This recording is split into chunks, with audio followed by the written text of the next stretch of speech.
Hey there, I'm the Bird and welcome back to Scrap Mechanic. Now today I'm going to try to explain something.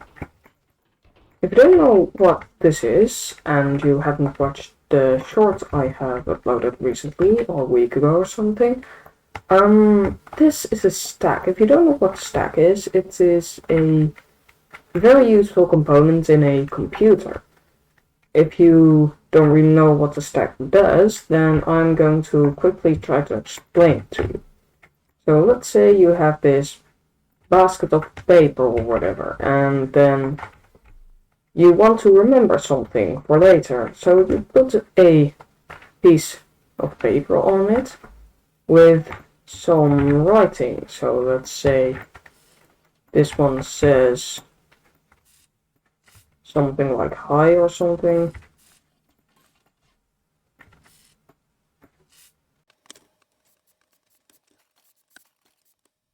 You then put that on the stack.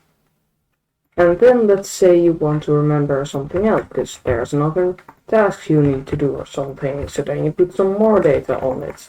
So then you write something on it, and then you can remember it for later. And then let's say you have to do another thing, but that thing is a little bit quicker. So you do it first. And then, when you're done with that, you take the paper off, and you see what was underneath it, and then you start working on whatever you were doing back when you put this on the stack. And then you move this when you're done with it, and then you get the last thing you put on the stack, or the first thing you put on the stack. And then when you're done with that, the stack is empty. Now, this stack does the same, except not with paper, but with 4-bit values. If you don't know what a bit is, it's basically on or off, like the 10 states that the digit can be in the system we use, but binary is the same except with bits, so every digit only has 2 states, on or off. Now this stack basically can do 2 things. It can push something or pop something. Now pushing is the activity of putting something onto the stack, like that. And pulling is the same activity of removing a piece from the stack and then reading whatever was on it. So let's say we want to push this on the stack, so that is 10, and there we go. So now we have 10 stored in this part of the stack. And then let's say we want to remember 4, so then we push that onto the stack, and then it is stored right here. And then when we want to remember whatever it was we put on the stack last, we do this. And then we get 4 out. And then when we're done doing whatever it was we needed to do when we put that 4 in, we do it again. And then we get a 10 back. So then we can do whatever we want to do with the 10.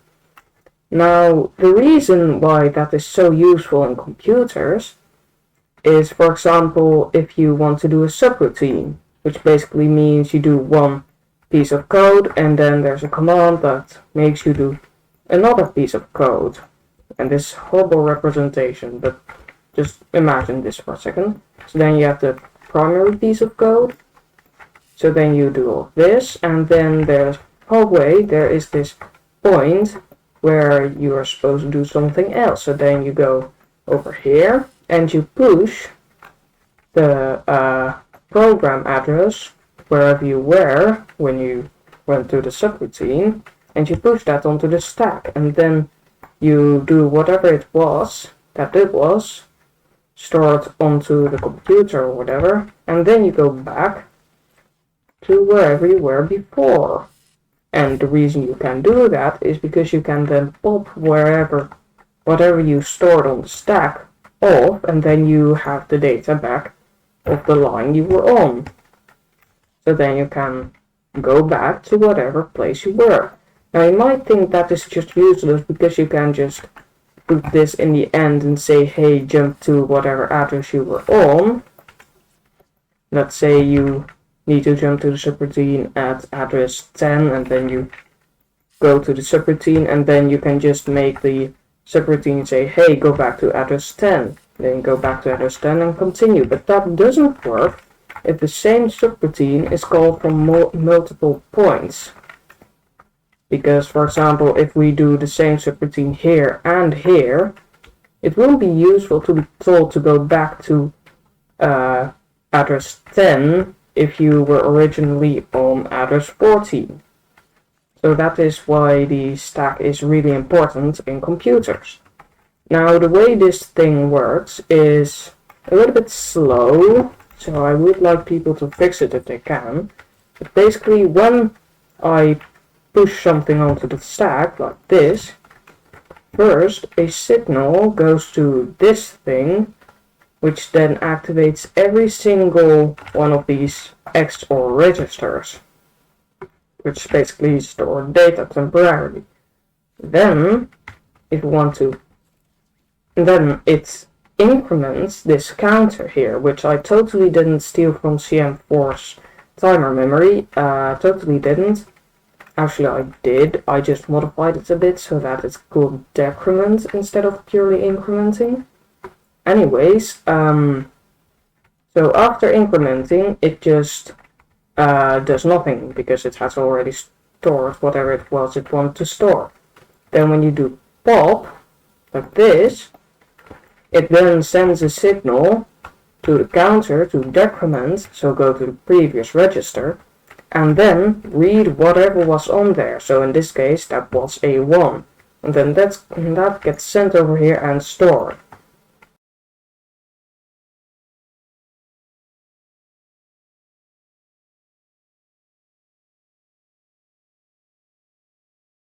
Alright, so I have fiddled around with this a lot and stuff, and it doesn't seem like I am able to get it faster and stuff. But I guess it's fast enough right now. But that means that this stack is done, and I guess I'm gonna start working on the next part, that being the actual registers and not just the stack. Now, the way I am going to use registers in my computer is basically to have a register which just stores whatever you read and whatever you write. So then basically the way it would work is, say you write 4, you would first get 4 written to this thing. No, wait, that wouldn't work. I guess you would first get the 4 from whatever the program said. So let's say here's the program, and then get that 4 and write it wherever you want. And then let's say you want to read the 4, then you put it here, and then if you want to write the 4 on another address, you just do this. And then let's say you want to write a 5 here, and then you do this, and then you want to read this 4 again, and then you just do this. And this would then, for example, do stuff with the stack and all other stuff. So this would be the mediator between all other components, which I feel like would make things a lot easier. But I guess before that happens, I would want to make the registers that I'm going to use to store things. So I guess I'm going to get the logic gate out and stuff.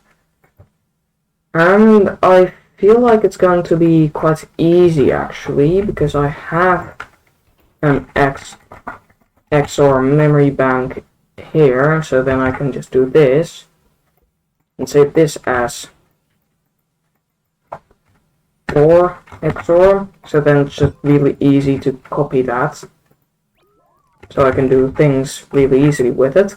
I am going to put it vertically, because that takes up less space, which is useful.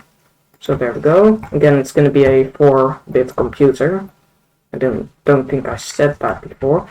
Anyways, so I guess I want to get the data input and compare it to whatever is stored in the register. So then I will take the output from the register and put it in here to compare it to whatever was inputted.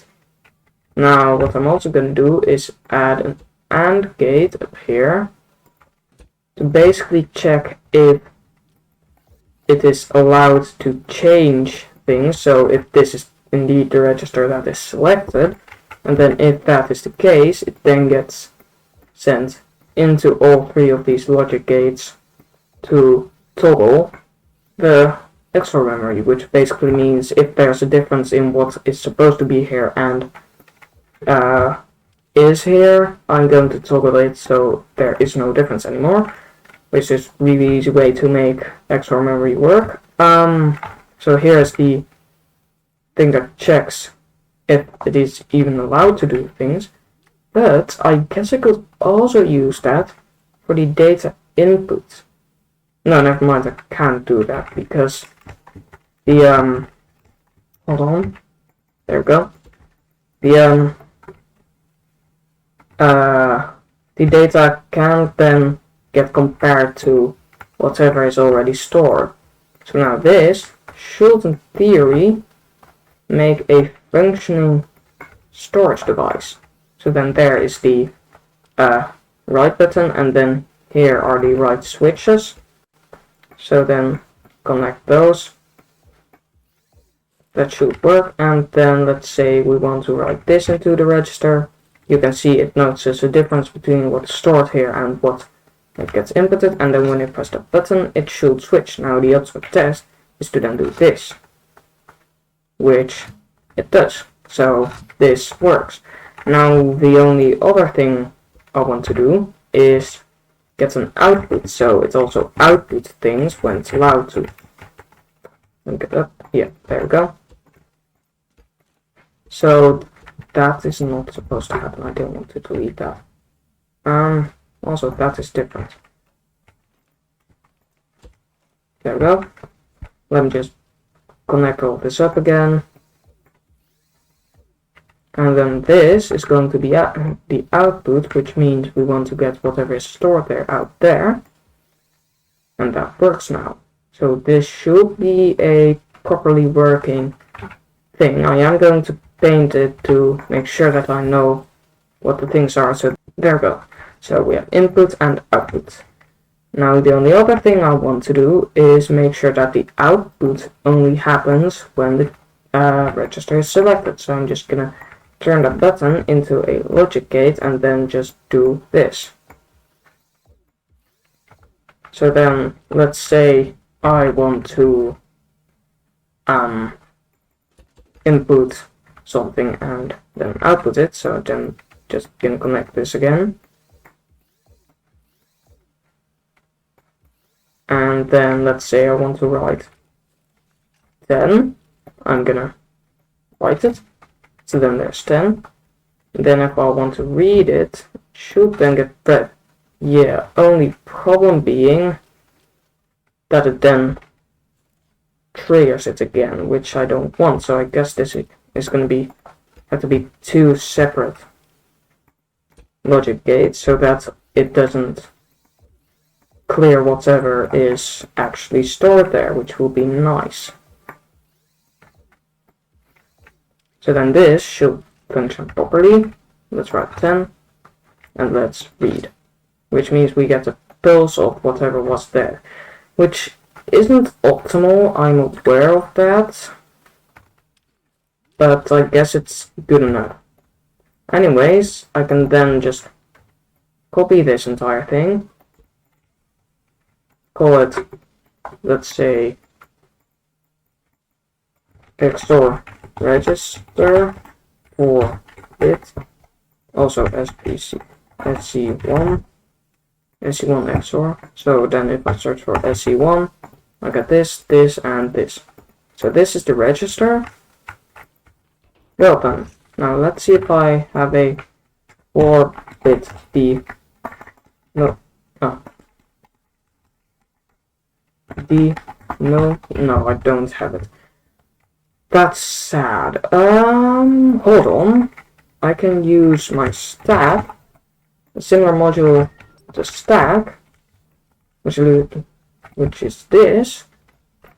So then I can just take this out.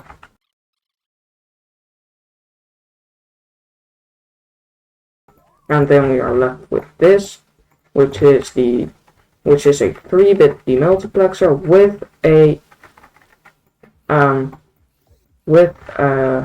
XOR bits, which shouldn't be connected like that.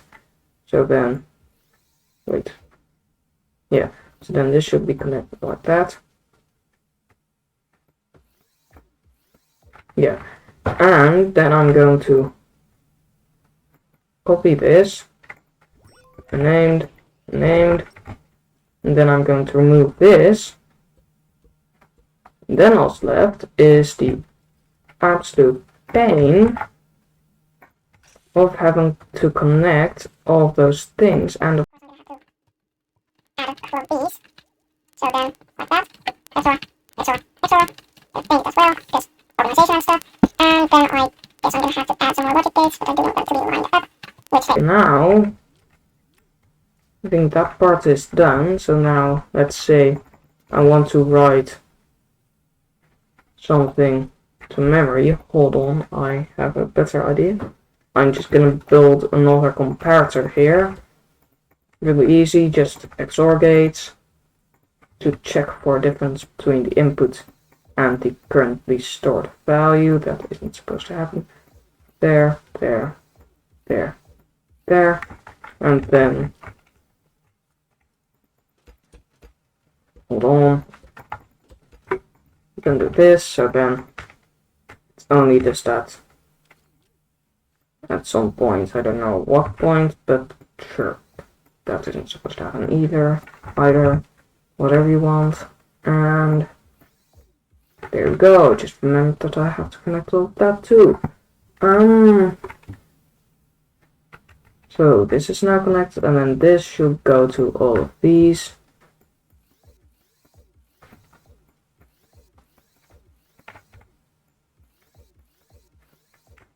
And then it should work.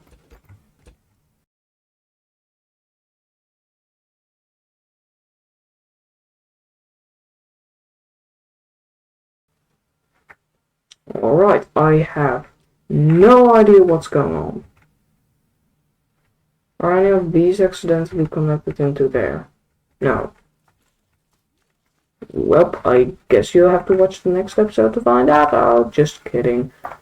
I guess I'm just gonna fix the, I guess I'm just gonna put the register onto there. So I guess I'm gonna do that right now.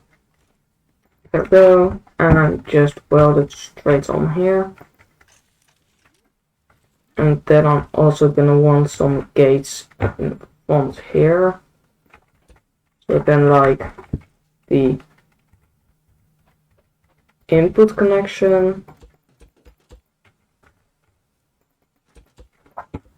and the output connection. And I guess I'm gonna use a blueprint editor for this, so SC-1 register 4-bit register. There we go. But I guess you'll have to wait until the next episode to find out if it works and stuff. So I guess if you like this video, please leave a like. If you want to see more or keep up with any videos that I do upload, please remember to subscribe, leave a like, ring the bell, all that stuff. Comment any tips or tricks you want me to know about, and I guess I'll see you in the next video. Bye.